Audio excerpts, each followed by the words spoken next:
ఈ నెల 27వ తారీఖు నాడు జరగబోయేటువంటి భారీ బహిరంగ సభ స్టేజ్ ఇక్కడ వేయబోతున్నాం. 150 ఫీట్లు into 100 feets length and breadth. దీన్ని మరి గత 3-4 రోజుల నుంచి వెళ్ళి దీన్ని ఇక్కడ ఉన్నటువంటి సాయిల్ ఇదంతా కూడా మరి గట్టిగా ఉండాలని చెప్పి ఉద్దేశంతో కింద రెడ్ సాయిల్, తర్వాత మొర్రము, దాని క్యూరింగు, తర్వాత ఇప్పుడు దీన్ని వెట్ మిక్స్తో కూడా వేయడం జరిగింది. మరి ఇక్కడ ఇన్ఛార్జ్ మా బాలమల్లి గారు, రాష్ట్ర మా పార్టీ ప్రధాన కార్యదర్శి గారు, కేసీఆర్ గారు మరి దీన్ని చూడాలని చెప్పి వారిని నియమించారు. ప్రతి సభలకి, ఈ బహిరంగ సభలకి వారితో పాటు మా సీనియర్ పార్టీ నాయకులందరూ కూడా దీనిపైన చాలా లోతుగా ఆలోచించి ఎలాంటి ఇబ్బందులు ఉండకుండా చేయాలనేటువంటి ఒక ఆలోచనతోని ఇక్కడ ఇప్పుడు ఈ ప్రాంగణం అంతా కూడా తీర్చిదిద్దుతున్నారు. మీరందరూ చూడండి, మరి వందలాది మంది ఇక్కడ భూమి యజమానులు, అదేవిధంగా ఇక్కడ ఉన్నటువంటి గ్రామ ప్రజలు గత 10 రోజుల నుండి దాదాపు రోజు ఉదయం నుండి సాయంకాలం వరకు కష్టపడి పనిచేస్తున్నారు. దాంతోపాటు మా తుర్తి మండలంలో ఉన్నటువంటి సీనియర్ పార్టీ నాయకులు, ప్రతి గ్రామంలో ఉన్నటువంటి వాళ్ళు కూడా మరి ఇక్కడ మా రాష్ట్ర పార్టీ నుండి వచ్చినటువంటి వాళ్ళకి చేదోడోదొడుగుండి ఇక్కడ అన్ని కార్యక్రమాలు కూడా చేయడం జరుగుతుంది. ఇంకా సమయం ఉంది. ఇక్కడికి వచ్చేటువంటి మరి రహదారులు, పుష్కలమైన రహదారులు ఇక్కడికి చాలా ఈజీగా దాదాపు 33 జిల్లాల నుండి ప్రతి కార్యకర్త బహిరంగ సభ స్థలానికి చేరుకునే విధంగా మరి ఆలోచన చేసి కేసీఆర్ గారు ఇక్కడ నిర్ణయం చేయడం జరిగింది. ఇక్కడ ఇల్కతుర్తి, హన్మకొండ జిల్లా ఇదివరకు పాత కరీంనగర్ జిల్లాలో ఉండే.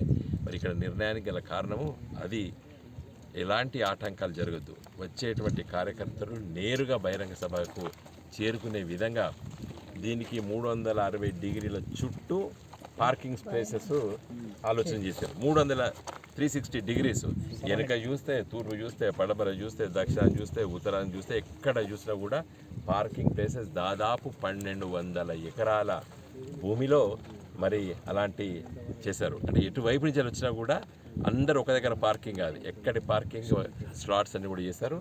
మా పార్టీ రాష్ట్ర నాయకులు, ఇక్కడ చూసేటువంటి వాళ్ళు అన్ని జిల్లాలకు కూడా వాళ్ళకి ఎక్కడెక్కడ పార్కింగ్ చేసుకునేటువంటి విషయాలు కూడా మేము 2-3 రోజుల ముందే తెలియజేయాలని చెప్పి కూడా మా పార్టీ నిర్ణయం చేసింది. కాబట్టి పార్కింగ్ నుండి కూడా మళ్ళీ ఇక్కడ రావడానికి main national highways, main roads నుండి కూడా పార్కింగ్ స్థలాలకు కూడా మేము మరి చాలా ఖర్చు పెట్టి కూడా టెంపరరీ అప్రోచ్ రోడ్స్ కూడా వేయడం జరిగింది. మంచి మొరంతోనే చేస్తున్నాము, వాటరింగ్ చేస్తున్నాము.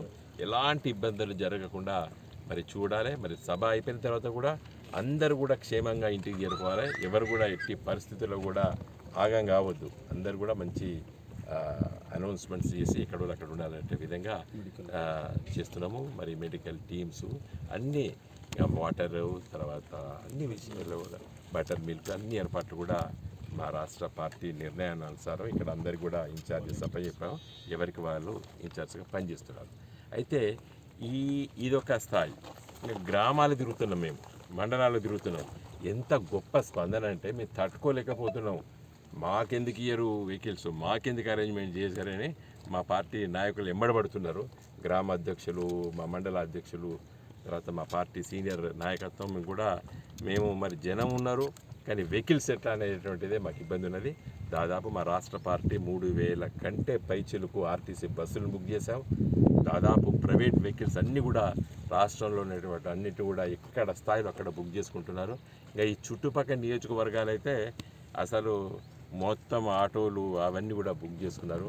అంతెందుకు, మా పార్టీ నాయకత్వానికి దాదాపు మరి వేలాది కార్స్ ఉన్నాయి అవి. కాబట్టి వేలాది వెహికల్స్ ఈ ప్రాంగణానికి 27వ తారీఖు నాడు చేరుకోబోతున్నారు. ఈ సభ చాలా గొప్ప సభగా ఉంటుంది, చరిత్రలో నిలిచే సభ.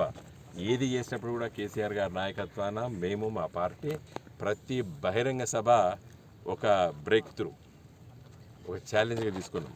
2001 పార్టీ పెట్టినటువంటి ఈరోజు కూడా మేము ఏర్పాటు చేసినటువంటి బహిరంగ సభల్ని మా ఎదుటి పార్టీలు కాదు, దాన్ని